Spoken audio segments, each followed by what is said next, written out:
좋습니다. 사셨네 사셨네 예수 다시 사셨네. 지난 주일은 부활주일이었습니다. 얼마만큼 부활의 감격과 기쁨 속에서 한 주간을 지내오셨는지요. 부활신앙은 부활절기로 부활주일로 결코 끝나서는 안 됩니다. 우리가 지금 이 자리에 앉아 있는 것은 내 심장이 뛰고 내가 호흡하고 있기 때문이죠. 내 손에 맥박이 뛰듯이 오늘 우리 그리스도인들에게서의 회복되어야 할 신앙은 바로 부활신앙입니다. 부활신앙은 우리 신앙생활에 있어서의 큰 버팀목이고, 부활신앙은 우리 신앙에서 가장 큰 능력이 되기 때문입니다. 오늘도 예배에 참여한 우리 모두가 이 부활신앙으로 회복하여 이 죄악된 악한 세상을 당당하게 멋진 그리스도인으로 승리할 수 있기를 주의 이름으로 축복합니다. 알았습니다. 예수 부활 나의 부활. 할렐루야. 예수님의 부활을 믿지요? 나의 부활도 믿지요? 그러면 전합시다. 이것이 부활신앙의 회복이었어요. 우리 교회는 오중신앙을 붙들고 우리 함께 하나님의 교회 공동체 안에서 신앙생활을 하고 있습니다. 우리가 그동안 창조신앙에 대해서, 종려주일의 십자가 신앙에 대해서, 지난주 부활주일 부활신앙에 대해서 말씀을 살펴보았어요. 오늘은 이제 임마누엘 신앙의 회복에 대한 말씀을 또 함께 살펴보고자 합니다. 성경에서 임마누엘이란 말이 처음 기록된 것이 이사야 7장 14절의 말씀입니다. 여러분, 여기에 임마누엘이란 말이 나오는데 이 임마누엘의 뜻이 뭐예요? 하나님이 우리와 함께 계시다. 하나님이 나와 함께 계시다. 이게 임마누엘이에요. 임마누엘. 얼마나 좋은 뜻입니까? 하나님이 나와 함께 하시다. 임마누엘. 자, 하나님께서 이 임마누엘이란 말씀을 들려주신 배경이 있습니다. 당시 남유다를 아하스 왕이 통치를 하고 있었어요. 아하스 왕이 통치를 하고 있었는데 예기치 않게 저 북쪽 이스라엘 왕 베가와 아람 왕 르신이 연합하여 힘을 모아가지고 남유다를 공격하게 됩니다. 여러 면의 열세였던 남유다 왕 아하스가 이 소식을 듣고, 그리고 백성들도 이 소식을 듣고 전쟁 앞에 벌벌 두려워 떨고 있었습니다. 자, 그 내용이 이사야 7장 2절에 나오는데 그 뒤에 말씀해 보니까 왕의 마음과 그의 백성의 마음이 수비 바람에 흔들림 같이 흔들렸더라. 이제 어찌할꼬? 이제 우리는 죽었구나, 망했구나. 자, 그때 하나님께서 활동하고 있었던 선지자 이사야로 하여금 아하스 왕을 만나게 합니다. 아하스 왕을 만나서 하나님의 사자가 이렇게 전하도록 해요. 이사야 7장 4절에 보게 되면 그에게 이르기를 너는 삼가하며 조용하라. 르신과 아람과 르말리아의 아들이 심히 도할지라도 이들은 연기나는 두 부지깽이 구루터기에 불과하니 두려워하지 말라, 낙심하지 말라. 무슨 말입니까? 너희들이 느끼기에 열세지만 내가 누구냐? 내가 하나님 아니냐? 전쟁은 나에게 속해 있으니까 조금도 염려하지 마. 내가 너희들과 함께 할 거야. 이사야 선지자를 통해서 그렇게 아하스 왕에게 선포를 했습니다.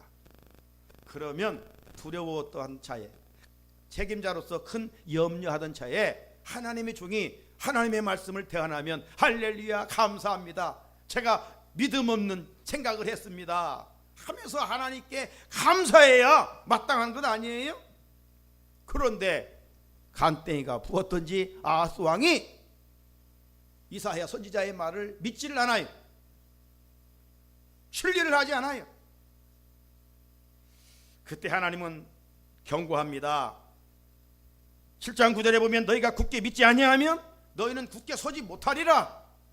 믿어야 돼, 믿어야 돼. 지난 시간 우리가 부활신앙을 아는 게 아니라 믿어야 된다고 해서 믿는 자는 부활에 참여하는 영생의 축복을 누리지만 부활을 아는 것으로 그치면 안 돼요. 오늘도 하나님께서 아수왕에게 믿으라는 거예요. 신뢰하라는 거예요. 그런데 이 아수왕은 벌써 하나님부터 마음이 멀어졌어요. 하나님의 말씀이 귀에 들리질 않아요. 그래서 보이지 않는 하나님이 믿음의 대상이 되지 못하고 오히려 이 아수왕의 생각에 저 북쪽에 있는 아스루, 당시 강대국이었던 힘을 자랑했던 아스루를 도움을 청하면 우리가 나라가 위기에서 모면할 거야. 자기 생각이 국가적인 위기로부터 모면할 것이라는 이런 믿음이 그에게 자리 잡고 있었기 때문에 하나님의 말씀이 들려오지를 않았어요. 여러분, 믿음 생활하면서 내 생각이 강하면 하나님의 말씀이 들어오지를 않아요. 그리고 믿음 없는 자처럼 행동하게 되는 거예요. 그래서 우리는 늘 하나님, 내 생각은, 내 경험은 십자가에 못 박게 하시고 항상 말씀이 나의 삶의 기준이 되게 하옵소서.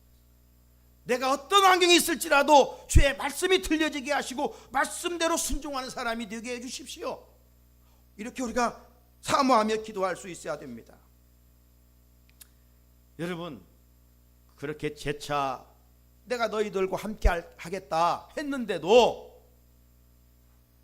이 아하스왕이 하나님을 믿지 않을 때 우리 같으면 어떻게 되겠어요? 자녀들에게 너 염려하지 마, 아빠가 언제까지 수업료 책임져 줄 거야.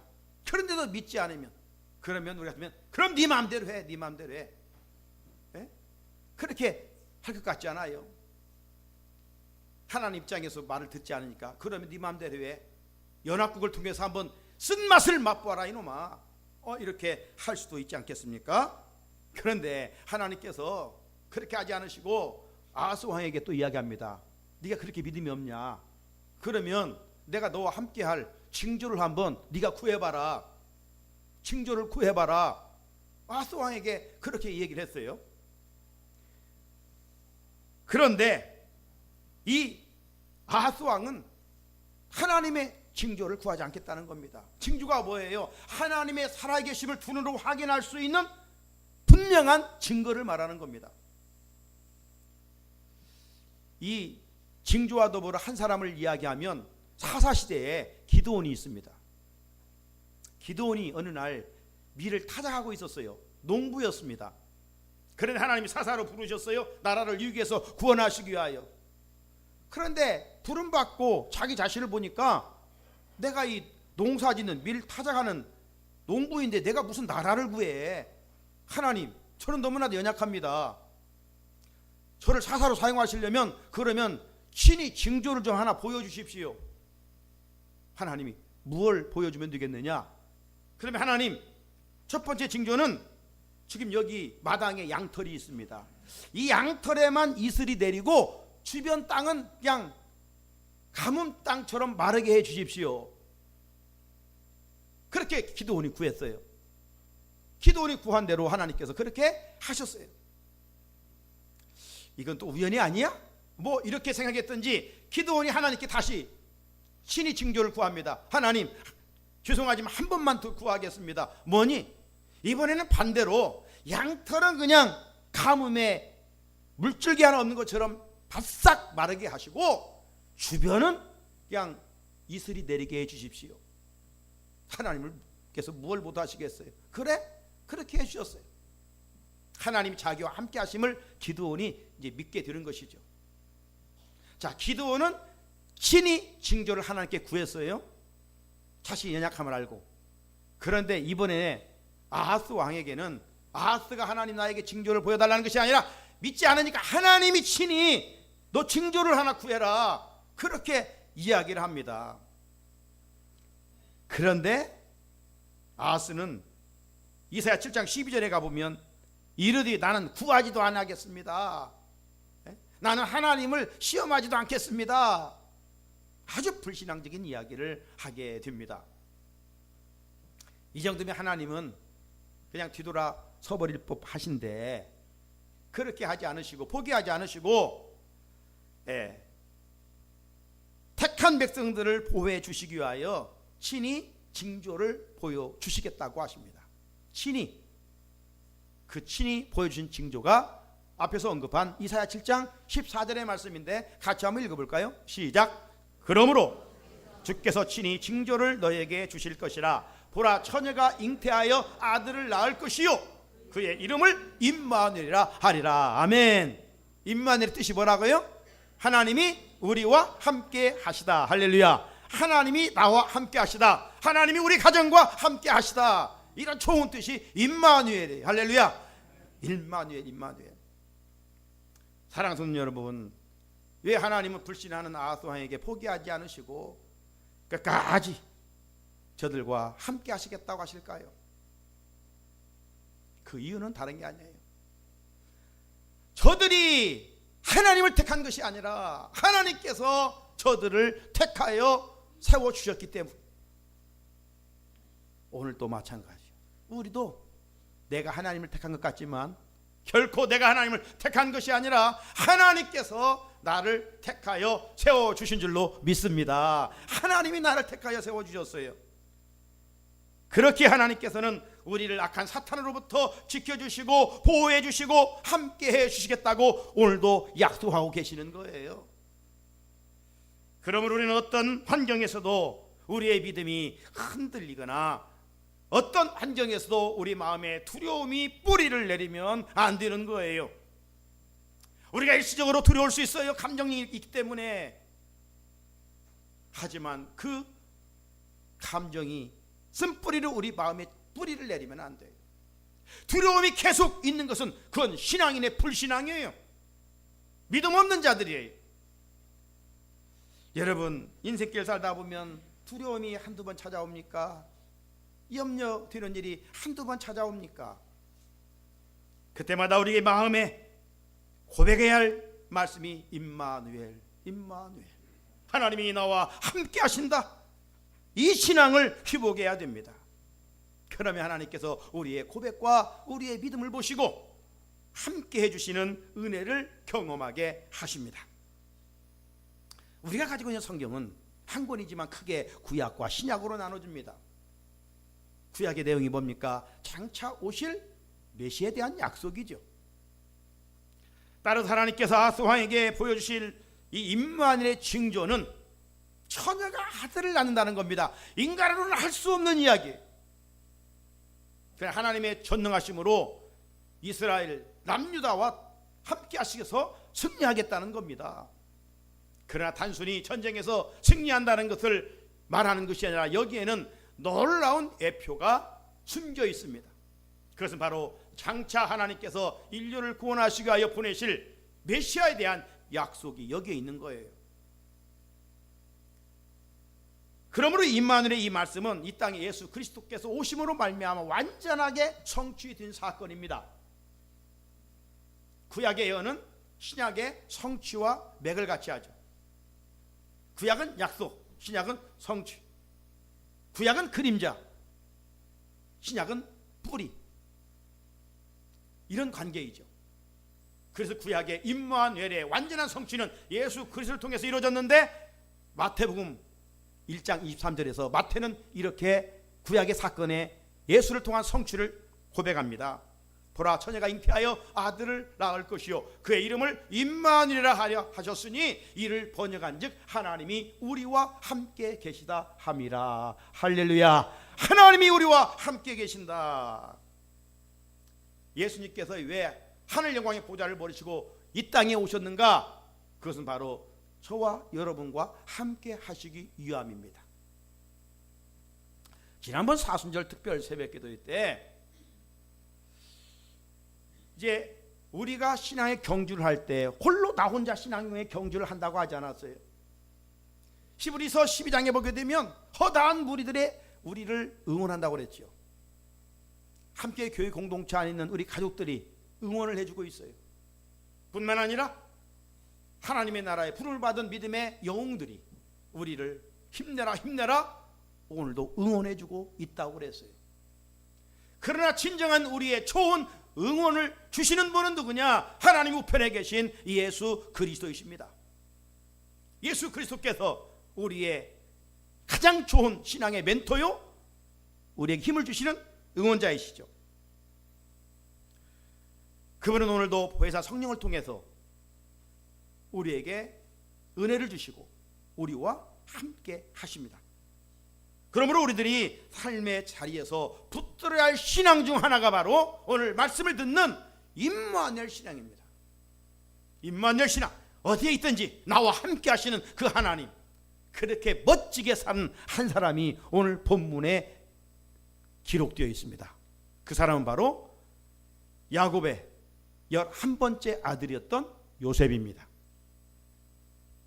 야곱은 12명과 딸 하나를 두었어요. 아들과 딸 하나를 13남매를 두었죠. 11번째 낳았던 이 요셉, 사랑하는 라헬을 통해서 낳은 아들이었기 때문에 10번째 낳은 아들보다도 배나 더 끔찍히 사랑을 했어요. 그래서 형들에게 입혀주지 못했던 채색 옷을 만들어서 이 요셉에게 입혀주었어요. 형들이 늘 시기했죠. 우리는 헌옷 대대로 물려줘 입게 하더니 요셉이 무엇인데 저렇게 좋은 옷만 입게 하십니까? 아버지. 아버지를 향해서도 원망을 했고, 물론 아버지가 편애를 한 것이죠. 그리고 형들도 저놈 하고 마음 심중에 미움이 자리 잡고 있었어요. 그러던 차에 또 요셉이 꿈을 꿉니다. 요셉은 꿈꾸는 자라고 성경은 기록되어 있잖아요. 단순히 말하는 잠에서 꿈이 아닙니다. 그에게는 하나님이 주시는 비전과 꿈이 있었어요. 그래서 어느 날 형들을 다 불러놓고, 형님들 내가 꿈을 꾸었는데 들어보십시오 하고 막 자랑삼아 이야기를 합니다. 형들이 귀를 기울여 들어보니까 그 꿈 얘기가 뭐냐? 형들이 자기에게 절한다는 꿈이에요. 동생이 형들에게 절한다는 꿈이야지, 형들이 동생에게 절한다니까. 그래도 지금 아버지 편애로 미워 죽겠는데 뭐 우리들이 나중에 너에게 절을 한다니? 그러니까 막 갑절의 미움이 자리 잡았던 거예요. 자, 그러던 과정 속에서 형들이 들녘에서 양떼를 치고 있지 않습니까? 그러던 어느 날 아버지가 11번째 아들 요셉에게 너 먹을 것 좀 가지고 형들에게 좀 가서 전달하라. 그래서 또 순종했던 요셉이 이제 형들을 먹을 것 가지고 들판으로 나갑니다. 형들이 양을 치다가 저 멀리 보니까 그 미워하는 꿈꾸는 자 요셉이 오고 있거든요. 그러니까 작당을 해서 형들이, 야, 이번에 저놈을 없애버리자. 그리고 아버지의 사랑을 우리가 독차지하자. 아이, 남도 아닌 형들이. 그러다가 여러 가지 이제 옥신각신하지요. 살리자, 죽이자. 그러다가 결국 당시 미디안 상인들이 지나가니까 그 상인들에게 노예로 팔아버렸어요. 20에. 그래서 우리가 잘 아는 대로 이제 요셉은 애굽이라고 하는 낯선 땅에 가서 살게 되는 것입니다. 그때 나이가 몇이냐? 요셉의 나이는 17세 청소년입니다. 여러분 한번 생각해 보십시오. 남도 아닌 형들에게 인신매매를 당했으니 얼마나 억울합니까? 우리 같으면 어떤 생각을 갖고 살아갈까요? 잠을 이루지 못했을 거예요. 형들 기회만 하나님이 줘봐라. 내가 죽일 거야. 이를 갈면서 아마 지냈을 겁니다. 여러분, 만약 요셉이 그런 악한 감정을 마음에 품고 살았다면, 그래서 매일 잠을 이룰 수 없었다면 제명대로 살았겠습니까? 염려하다 근심하다가 뼈가 말라 병들어서 죽어버리고 말았을 거예요. 그런데 요셉은 선으로 악을 이겼습니다. 마음에 악한 감정을 가졌다고 성경은 기록하고 있지 않습니다. 요셉은 팔려간 애굽의 보디발 장군의 집에서 그냥 맡겨진 일에 최선을 다하며 살았습니다. 주인 보디발 장군이 오늘 본문에 보니까 이 종, 히브리 종 요셉이 온 뒤로부터 그 집안이 막 잘 되는 거예요. 막 형통하는 거예요. 눈에 보일 정도로 잘 되는 거예요.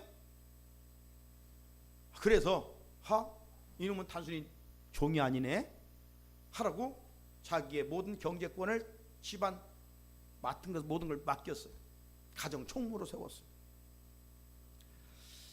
자, 그런데 어느 날 오늘 본문에 보게 되면 포디발 아내가 요셉을 유혹하지요. 17세 이제 그 이후로 혈기왕성한 청년 요셉입니다. 그런데 그 유혹을 이겨냅니다. 이겨냈는데 결과는 또 억울하게 감옥에 들어갑니다. 포디발 아내가 거짓말을 해서 말입니다. 그런데도 이번에도 요셉은 억울한 일을 당했지만 포디발 아내를 미워하지 않습니다. 그냥 그곳에서도 얼마나 성실하게 맡겨진 일을 잘했던지, 하나를 시키면 두 개를 감당했던지 옥중 총무로 세워버립니다. 가정 총무에서 옥중 총무가 됐어요. 자, 그렇게 지나고 있는 어느 날이었습니다. 왕을 섬기던 두 사람이 왕을 섬기는 일을 잘못해서 그 왕의 측근들이 그 감옥에 두릅니다. 그렇게 지나다가 어느 날 이 왕의 측근 두 사람이 꿈을 꾸게 돼요. 이상한 꿈을 꾸게 돼요. 그래서 그 꿈 가지고 왕의 측근 부하들이 고민을 하고 있었을 때 요셉이 왜 이렇게 얼굴들이 스쳐갑니까? 무슨 이유라도 있습니까? 그랬더니 우리가 어젯밤에 꿈을 꿨는데 이게 무슨 꿈인지 지금 심히 고민하고 있다고. 그러면 말해 보십시오. 제가 한번 해석해 드리겠습니다. 해가지고 거기에 술 맡은 관원장과 떡 맡은 관원장이 있었잖아요. 그런데 결국 꿈을 해석해서 해석한 대로 떡 굽는 자는 형장이 이슬로 사라졌고 3일 만에 술 맡은 관원장은 복직해서 왕을 모시게 됐어요. 그래서 나갈 때 요셉이 그에게 그런 얘기를 합니다. 저를 꼭 기억해 주십시오. 저를 꼭 기억해 주십시오. 자, 기억해 달라고 한 시간으로부터 벌써 2년이 지났어요. 2년이 지난 어느 날 바로 왕이 꿈을 꾸게 됩니다. 회기망측한 꿈을 꾸게 돼요. 그래서 그 꿈 때문에 도대체 잠을 이룰 수 없어요. 자, 그 측근의 술 맡은 관원장이 왕이시오. 제가 왕을 잘못 섬겨 감옥에 갔을 때 그 감옥에 요셉이라는 친구가 있는데 제가 꿈을 꿨을 때 해석하고 그 해석대로 제가 복직해서 이렇게 왕을 모십니다. 그러니 왕이 그 꾸신 꿈도 요셉을 통해서 아마 해석할 수 있을 것입니다. 그래? 그러면 데려와 해가지고 이제 이야기를 합니다. 그때 요셉이 그래요. 제게는 꿈을 해석할 능력이 없습니다. 꿈을 해석할 능력은 오직 하나님께 달려 있습니다. 하나님이 은혜를 입혀주셔야 됩니다. 왕이시여 꿈 얘기를 해보십시오. 그래서 이제 바로 왕이 꿈 얘기를 합니다. 그래서 7년 흉년과 7년 이제 풍년 그런 이야기를 전하게 되죠. 그래도 결국 가정총무에서 옥중총무에서 마침내 애굽의 국무총리가 되는 은혜를 입게 되지 않습니까? 사랑하는 성도 여러분, 요셉은요 말할 수 없는 억울함을 당했어요. 남도 아닌 친형들에게 인신매매를 당했습니다. 성적인 유혹을 이겼는데 그 결과는 감옥에 들어갔습니다. 무려 몇 년 동안 13년 동안 요셉은 억울한 삶을 살아가야 했어요. 그런데 놀랍게도 그 과정 속에서 그는 마음의 분노를 품지 않았습니다. 이를 갈지 않았습니다. 원수를 갚을 날을 기다리지 않았습니다. 바다처럼 넓은 마음으로 살았습니다. 여러분, 그 비결이 무엇이었을까요? 그게 중요한 것이죠. 그 비결이 도대체 무엇이었을까? 그게 바로 임마누엘 신앙이었어요. 하나님이 나와 함께 하신다. 하나님이 나와 함께 하신다. 요셉은 하나님이 나와 함께 하신다는 임마누엘 신앙으로 모든 고난을 이겨냈어요. 때가 되니까 하나님께서 요셉을 애굽의 국무총리로 높여주셨습니다. 그러므로 우리들도 삶의 자리에서 억울한 일을 당할 때 악한 감정을 앞세우면 안 돼요. 본능적인 것은 악한 감정입니다. 그런 악한 감정을 앞세운다고 해결되는 건 없어요. 문제는 더 복잡해져요. 내가 죽는 거예요. 그리스도인은답게 우리는 선으로 악을 이겨야 돼요. 자, 로마서 12장 17절 같이 한번 읽어볼까요? 시작. 아무에게도 악을 악으로 갚지 말고 모든 사람 앞에서 선한 일을 도모하라. 아멘. 그러므로 우리도 요셉처럼 어떤 환경에서도 나와 함께 하신다는 임마누엘 신앙을 회복하고 살아야 돼. 그러면 어떤 은혜를 입을까? 어떤 은혜를 입을까? 첫째, 같이 읽어봅니다. 시작. 고난을 축복으로 바꾸는 힘을 얻습니다. 고난을 축복으로 바꾸는 힘을 얻어요. 형들에게 팔려간 요셉, 애굽에서 노예로 그 신분으로 참 고달프게 하루하루를 살아갔습니다. 그렇지만 요셉은 이곳에서 하나님이 나와 함께 하신다는 믿음으로 살았어요. 그러기에 걱정이 없었습니다. 근심이 없었습니다. 대신 위로부터 주시는 하나님의 평강이 요셉의 마음과 생각을 지켜주셨습니다. 기쁜 마음으로 주어진 일을 하니까 일이 잘 되는 거예요. 여러분, 억지로 하루 이틀 1년 10년을 한들 거기에 무슨 생산적인 능력이 나타나겠습니까? 짧게 하지도 기쁘게 해야죠. 기쁘게 즐겁게 해야 되죠. 그러면 하는 일이 잘 되는 거예요.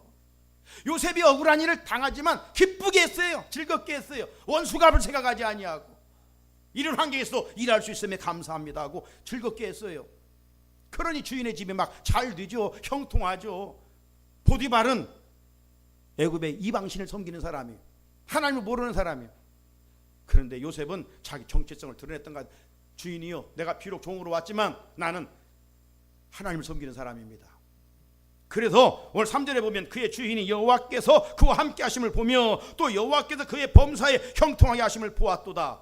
이방인을 신을 섬기는 보디발의 입에서 요셉이 섬기는 하나님의 이름이 나오잖아요. 여호와, 여호와. 여호와께서 요셉이 잘했다는 게 아니에요. 하나님께서 저와 함께 하니까 우리 집안이 막 형통하네. 그걸 보디발 장군이 느꼈어요. 그래서 그 팔려온 종을 자기 집에 가정 총무로 세우게 된 겁니다. 사랑하는 성도 여러분, 다시 한번 말씀드립니다. 살다 보면 억울한 일 당할 때가 얼마나 많습니까? 내가 잘못해서 이 일이 실패할 때도 있지만 참 억울한 일 살다 보면 이런 일 저런 일 많습니다. 직장 생활하다 보면 상사 때문에 당하는 어려운 일들이 얼마나 많아요. 자, 그때 내가 이 직장 아니면 내가 일할 수 없는 줄 알아? 이런 악한 감정으로 행동하면 안 된다는 것이죠. 그럴수록 주어진 일에 최선을 다하는 겁니다. 요셉처럼 하나님의 백성의 정체성을 가지고 말입니다. 그러면 고난의 시간은 잠깐이요, 영광을 누리는 시간이 다가옵니다. 고난과 억울한 일이 찾아올 때 우리는 본능적으로 누구를 탓하고 원망하기 쉽습니다. 그러나 그것은 나에게 유익이 안 됩니다. 요셉처럼 그런 환경일수록 나와 함께 하시는 임마누엘 신앙으로 살아야 됩니다. 그래 하나님께서 내 앞에 일어나는 모든 풍랑을 말씀으로 잔잔케 해 주십니다. 임마누엘 신앙은 요셉의 생애처럼 고난을 축복으로 바꾸는 힘이 있습니다. 둘째, 같이 읽어볼까요? 시작. 죄의 유혹을 이기는 힘을 얻습니다. 노예 신분이었던 요셉, 주인으로부터 인정받아 가정 총무가 되었습니다. 성실을 식물로 삼고 일하다 보니 보디발 집안이 나날이 형통하게 되었습니다. 이처럼 우리 그리스도인들이 일하는 직장은 그리스도인들 때문에 잘 돼야 돼요. 그리스도인들 때문에. 기독교인이라고 하는 것이 와가지고 요령이나 피우고 월급이나 겨우 받으려고 일을 하면 안 되죠. 배나도 열심히 일하는 모습을 주인으로부터 인정받아야 돼요. 교회 다닌다는 그런 모습을 드러내면서 일은 하지 아니고 열심히 성경 통독이나 한다고 그 주인이 알아주겠어요? 하나님의 영광을 가리우는 일이죠. 성도에 합당한 자세가 아니죠. 여러분, 우리가 직장 생활에서 억울한 일을 당해도 그때 즉시 진급하고 그것 때문에 형통하는 건 아니에요. 기억할 것은 또 성실하게 일해도 위기는 찾아온다는 겁니다. 요셉에게 어떤 위기가 찾아옵니까? 성적인 위기가 찾아와요. 요셉의 용모는 참으로 준수했던 것 같아요. 그 용모에 그 주인의 아내가 반해가지고 유혹을 합니다. 그때 요셉은 단호하게 거절하죠. 9절 후반부에 보면 내가 어찌 이 큰 악을 행하여 하나님께 죄를 짓겠습니까? 라고 이야기합니다. 요셉은 하나님께서 지금 보고 계신다는 것을 의식했어요. 지금 집안에는 보디발 아내와 자기밖에 없어요. 아무도 없어요. 완전 범죄할 수 있어요. 꾸밀 수 있어요. 그러나 요셉은 하나님이 나와 함께 하시는데, 하나님 지금 나를 지켜보고 계시는데 내가 어찌 이 큰 악을 짓겠습니까? 안 됩니다. 단호하게 거절했어요. 이게 바로 임마누엘 신앙이에요. 요셉에게만 그렇습니까? 오늘 우리에게도 이런저런 쥐들이 끊임없이 찾아와 우리를 넘어뜨리려 하고 있습니다. 이때 우리가 사람을 의식하면 넘어집니다. 사람을 의식하면 악을 도모하게 됩니다. 여리고 성을 정복할 때 하나님이 눈에 보이는 것이 있을지라도 가져오지 마. 아무것도 가져오지 마. 그런데 아간이 금덩이, 은덩이, 흰알산, 위투 한 벌이 막 눈에 들어왔어요. 하나님 말씀이 생각났겠죠. 아이고 이거 가져오면 안 돼. 그래서 뒤돌아섰다가 또 이 마음의 욕심이 발동되는 거예요. 그래서 주변을 봤어요. 주변을 보니까 개미 새끼 한 마리도 안 보여요. 됐다 하고 하지 말란 짓을 아간이 하게 됩니다. 그래서 여리고성은 전쟁에 승리했지만 그 다음 아이성과의 전투에서 대패배를 하지 않습니까? 알고 보니까 아간이 하나님 말씀에 불순종했어요. 탐심이 발동했던 거예요. 결국 제비뽑아 잡혀 악을 골짜기에 그와 그의 가족이 다 몰살에 죽지 않습니까? 여러분, 사람은 속일 수 있어요. 사람은 속일 수 있어요. 그러나 하나님 전지하신 그분은 속일 수가 없어요. 우리들이 삶의 자리에서 바닷가 파도처럼 찾아오는 죄의 유혹을 어떻게 이길 수 있습니까? 이 요셉이 가졌던 임마누엘 신앙으로 무장하는 것입니다. 사람은 나를 보지 못할지라도 위에서 하나님은 나를 보고 계신다고. 요즘은요, 이 시식 카메라가 다 있잖아요. 다 잡아내요. 사람이 만든 카메라로 범죄를 다 잡아내요. 하면 전지전능하신 그분 앞에 무엇을 속일 수 있단 말입니까? 사람 의식하지 말고 하나님이 나를 지켜보신다. 하나님이 나와 함께 하신다. 이런 임마누엘 신앙이 있을 때 죄도 물리치고 하나님 백성답게 살아갈 수가 있어요. 자, 끝으로 시작. 영적 싸움에서 승리하는 힘을 얻습니다. 여러분, 유혹은요 한 번, 두 번 왔다가 멀리 달아나는 게 아니에요. 그러면 얼마나 좋겠어요. 한두 번 그냥 영적으로 무장을 싸워 승리하면, 한두 번 은혜 받은 것으로 싸우면 이제 남은 생이 편하게 살 수 있잖아요. 그런데 이 마귀의 특징은 집요함입니다. 집요함. 한 번, 두 번에 예수님이 공생이 시작할 때 와가지고 십자가 지실 때까지 찾아오잖아요. 마귀가. 예수님에게도 그렇다면 연약한 우리에게는 말할 것도 없지요. 계속 찾아와요. 보디발 아내의 유혹이 그렇잖아요. 오늘 나하고 한번 즐기자. 한 번, 두 번으로 끝난 게 아니에요. 자, 10절을 보십시오. 여인이, 이 보디발 장군 아내가 요셉에게 날마다 요셉에게 청했어요. 요셉이 듣지 아니하여 동침하지 아니할 뿐더러 함께 있지도 아니하고 도망가 버렸어요. 도망갈 때 옷을 보디발 아내가 붙잡아가지고 옷이 벗겨지니까 이제 꿈이잖아요. 여봐라, 집안에 누가 없느냐. 이 요셉이 집안에 돌아가서 나를 겁탈하려고 했다. 그래서 억울하게 이제 감옥에 들어간 거 아닙니까? 여러분, 보디발 장군이 벌써 자기 아내의 소행을 알았죠. 만약 요셉이 송으로 왔던 그 요셉이 자기 부인을 겁탈하려고 했다면 그건 당장 목까지 잘라버리죠. 그의 권위를 가지고, 권세를 가지고. 그런데 벌써 요셉의 평상시의 품성을 장군은 알았어요. 요셉이 그런 일을 할 사람이 아니다라는 것을 알았어요. 그러니까 감옥에 가두었지. 정말 아내의 말을 믿었다면 요셉은 목까지 끊어졌죠. 여러분, 만약 요셉이 집요하게 공격하는 여인의 유혹에 넘어졌다면 어떻게 되었겠어요? 그때 당시는 참 즐거웠겠죠. 편하게 지낼 수도 있었을 것입니다. 그러나 요셉은 잠시 누리는 복이 영화보다는 영원한 영광을 위하여 잠깐 고난을 택하였던 것이죠. 요셉을 집요하게 유혹하는 포티발 아내는 오늘날 우리들을 계속 괴롭히는 악한 사탄의 모형입니다. 지금도 마귀는 우는 사자처럼 입을 벌리고 삼킬 자를 두루 찾고 있다라고 베드로전서 5장 8절은 말씀합니다. 그러므로 우리로 하여금 근신하라, 깨어라. 너희 대적 마귀가 우는 사자같이 두루다니며 삼킬 자를 찾나니. 이런 의미에서 우리는 늘 영적 전쟁에 있습니다. 우리는 편안함 같지만 이 편안함을 유지하기 위해서는 영적 전쟁, 나를 넘어뜨리려고 하는 이 악한 마귀와 늘 싸워야 돼요.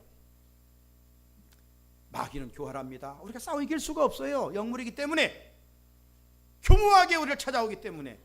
그럼 우리가 이길 수 있는 비결이 뭡니까? 무엇을 무장해야 됩니까? 다른 게 없어요. 세상적으로는 이길 수가 없어요. 마귀와 싸울 수 있는 무기는 만군의 주 여호와 이름이요 예수 그리스도의 이름인 줄로 믿습니다. 다윗이 블레셋 장수 거인 골리앗을 무엇으로 이겼습니까? 물맷돌로 이긴 게 아니에요. 너는 칼과 단창으로 내게 나오지만 나는 내가 섬기는 만군의 주 여호와 이름으로 나가노라. 만군의 주 여호와 이름으로 나갔어요. 그랬을 때 물맷돌을 이용해서 하나님이 적을 물리쳐 주신 것이죠. 우리도 요셉과 다윗처럼 매일매일 찾아오는 죄와의 영적 전쟁에서 임마누엘 신앙으로 무장할 때 승리할 수가 있는 겁니다. 말씀을 마칩니다. 사랑하는 우리 성산 성도 여러분, 17세의 소년 요셉은 형들에게 미움을 받고 애굽의 총으로 팔려갔습니다. 그렇지만 낙심하지 않았습니다. 두려워하지 않았습니다. 절망하지도 않았습니다. 형들과 포티발 아내도 탓하지 않았습니다. 왜요? 어디에서나 나와 함께 하시는 하나님을 믿었기 때문입니다. 아버지 스라에 있었을 때도 나와 함께 하신 하나님, 낯선 땅 애굽에서도 나와 함께 하실 것을 믿었기 때문입니다. 그곳에도 함께 하신 하나님은 감옥에 억울하게 들어갔어도 그곳에도 나와 함께 하심을 믿었기 때문입니다. 임마누엘 신앙이 그에게 있었기 때문에 그 믿음으로 살다가 마침내 총으로 팔려갔던 요셉이 애굽의 총리가 되고 마침내 시야로 추구하는 백성들을, 가족들을 구원해내는 놀라운 사역자가 되지 않습니까? 우리들 삶의 자리에도 죄의 유혹이 너무 많이 찾아옵니다. 그렇게 이 세상은 우리 성도들이 살기에 합당한 세상이 못 됩니다. 거룩하게 살기에 방해물이 너무나도 많이 있습니다. 그렇다고 우리가 어디 산에 가 살 수 있습니까? 어느 종교처럼? 그렇다고 적당히 쥐와 타협하며 살아갈 수 있습니까? 그럴 수는 없습니다. 그렇다면 나를 무너뜨리려고 하는 악한 마귀와 어떻게 싸워 승리할 수 있습니까? 그 비결은 다른 게 아니라 요셉처럼 임마누엘 신앙으로 무장하는 것입니다. 나와 함께 하시는 하나님, 그 하나님 요셉처럼 믿고 이 악한 세상을 넉넉히 이겨감으로 하나님께 영광 돌리는 우리 모두가 되기를 주의 이름으로 축복합니다. 같이 주신 말씀 붙들고 기도하겠습니다. 거룩하신 하나님,